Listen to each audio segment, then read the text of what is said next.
Yo, Devy Junkies. Brandon Lejeune here from the Devy Deep Dive podcast and creator of the Devy Dashboard. And welcome to my YouTube channel, man, my deep dive channel. It's all about film reviews. It's about talking about Devy players. So make sure you subscribe to the channel, hit that notification button, because today I'm doing a new show that I'm pretty excited about.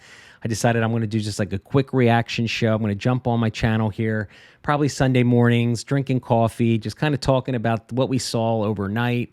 Really quick, down and dirty, get you in, get you out, but at least maybe put some guys on your radar and give you my initial thoughts, because I'm a filmmaker. I've already made a CJ Stroud full game video that's actually uploaded on this channel right now, so check that out as well. But let's talk about it. Let's get into it. We're just going to go through the games real quick. We're going to talk about our players and maybe ups and downs, what we saw, what we liked, what we didn't, and run through this really quick to give you at least a first initial reaction of the games that we saw. All right, so Ohio State, Minnesota, right? Well-anticipated game, great game last night. Minnesota gave it a whirl. Kind of their defense isn't good enough, I think, as we saw in the second half. They looked like they kind of ran out of gas. But from the offensive standpoint, Ohio State, it was all about C.J. Stroud. I thought in the first half he looked a little shaky. His long ball accuracy obviously wasn't there if you watched the game, but I think he settled in really nice afterward. I talked about it on my podcast this past week, how much pressure this poor man must be under, following in the footsteps of Fields and having those 2 5-star recruits sitting on the bench just wanting his job. So I thought he did well to handle that pressure, because intangibles, what's up here in your brain, man, we don't know what's in these kids' heads, and if they can take that pressure and handle that pressure. But I thought he did well. Like I said, I got a full game film on this YouTube channel, so check it out, man. You can see, if you didn't get to see the game, you'll see Stroud's full game on this channel, right? So from the rushing standpoint, right, we were all waiting. When are we going to see Henderson at all? Well, he got 2 carries, right, for 15 yards, but he had that great reception, ran 70 yards down the field. Didn't do anything special on it, but he did show his burst, right? Master Teague, if you got him, you should be selling him. Throw him in a deal, get rid of him off your roster. He's going to lose the job. And then Mr. Williams, right, the other running back, he actually showed out pretty well. 9 carries, 125 yards, and 1 TD. So from a running standpoint, I think it's going to be Williams and probably Henderson splitting the carries, man. Master Teague, I think, is just not the guy. From a receiving standpoint, Chris Olave did what Chris Olave did. Wilson had some targets. Smith-Njigba had a couple of receptions, I think.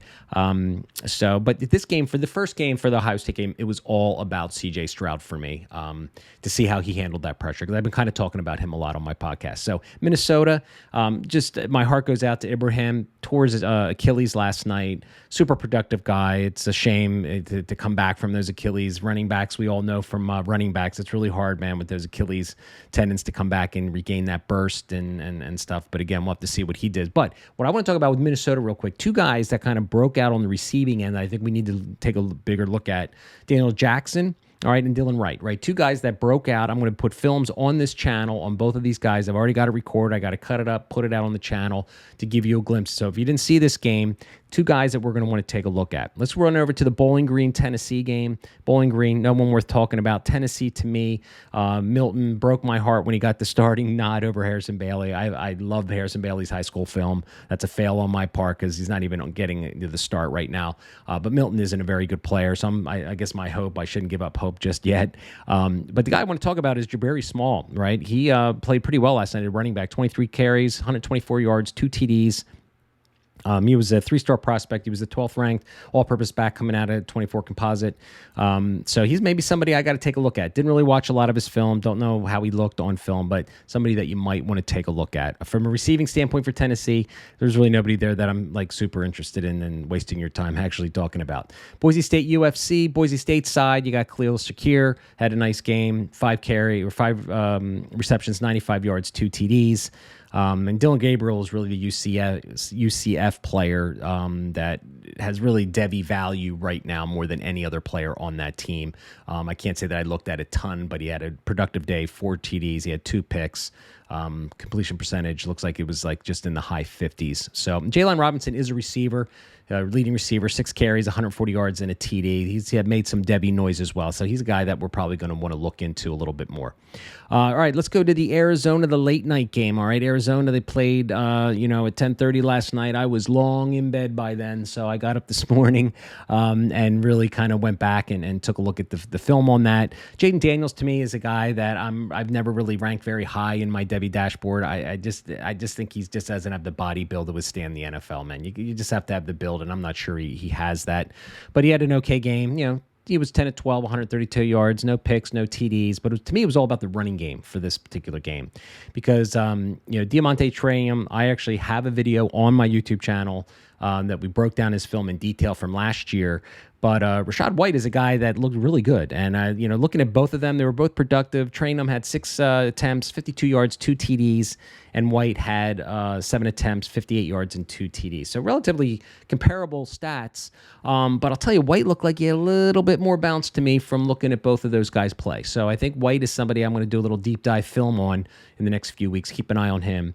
Receiving standpoint from Arizona State, everyone's been looking for Bunkley Sheldon, I think his name is, a guy that a lot of guys have on their deep sleeper list. Didn't really do much. He had 3 catches for 23 yards, but good first game for Arizona State. Southern Utah, nobody to talk about. All right, so let's go to the Utah game.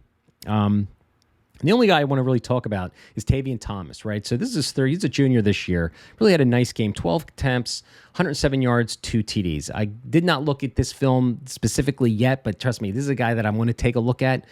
He is a sophomore, actually, but he played 2 years in Cincinnati, probably redshirted. First time in Utah coming over here. And it looks like, he got the majority of the carries. So from a Devy standpoint, I think he's somebody that we're going to want to maybe take a look at. So he might be a deep dive player on my podcast that we take a look at because there's not a lot of people talking about Tavian Thomas right now. And Brancuthi, he is a tight end who's very athletic. Don't know really what his translatable NFL ability is given his size, but a super athletic tight end. He had 3 receptions for 44 yards. So the only other game I want to talk about real quick, or there's actually 2, is NC State. Just kind of blew out South Florida, and really the only guy that I want to talk about is really Zonovan Knight, right? He is a guy right now in the Devy world that is getting some buzz. Who's going to be that 4th or 5th guy, right, in the 2022 class? So I've already broken down his film. I'm also going to put that on this YouTube channel as well.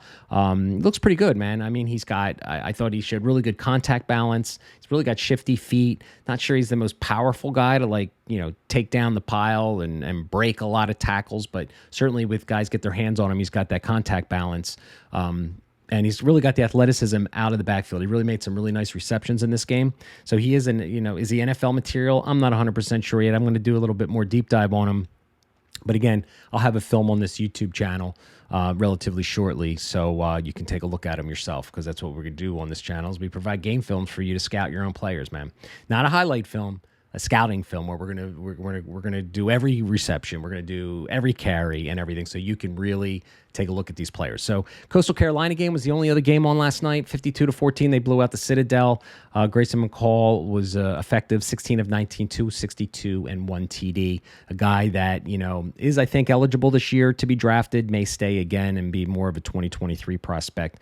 But other than that, on that particular team, there's really nobody that I think from an NFL Devy standpoint. C2C players, I'm sure there's some people in here, but from a Devy standpoint, getting to our dynasty rosters, I'm not sure. So that's it, man. That is the wrap. That's what I'm going to do with this show. I'm going to just get you in. I'm going to get you out, just give you my initial thoughts. Maybe I missed a player or two. I don't know. But it's, your first kind of summary of what happened last night, man. And we got North Carolina tonight. And tomorrow, man, we got the full slate of games. So I will probably see you on Sunday morning. All right, man, thanks for tuning in. And please subscribe to the channel. You're going to get these shows, film breakdowns, game films, all sorts of good stuff coming, man. Thanks again for tuning in.